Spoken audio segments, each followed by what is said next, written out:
அரசியல மட்டும் இல்லாம கலைத்துறையிலும் கலைஞர் கருணாநிதியின் பங்கு அளப்பரியது அப்படின்னு சொல்லலாம். 1947 வெளியான ராஜகுமாரியில துவங்கி 2011 வெளியான பொன்னர் சங்கர் வரைக்கும் 64 வருஷங்கள் சினிமா துறையில செயல்பட்டிருக்கிறாரு கலைஞர் கருணாநிதி. இந்தியாவில் இருக்கக்கூடிய எந்த ஒரு அரசியல் தலைவரும் செய்யாத சாதனை இது அப்படின்னு நம்ம சொல்லலாம். சினிமா தவிர தொலைக்காட்சி தொடர்களையும் கூட தொடர்ந்து இயங்கி வந்த கருணாநிதி தன்னுடைய உடல்நலம் குன்றும் வரைக்கும் கலைஞர் டிவியில் வெளியான ராமானுஜம் தொடருக்கு வசனங்களை எழுதிட்டு வந்திருக்காரு.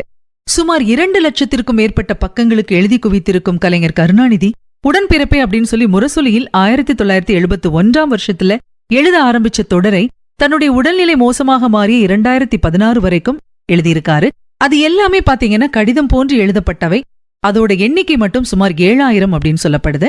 உடன்பிறப்பே கடித தொடர் உலகத்தின் மிக நீளமான தொடர்கள்ல ஒண்ணு. கலைஞர் 150க்கும் மேற்பட்ட நூல்கள் எழுதியிருக்காரு. அதுல சமூகம் சார்ந்த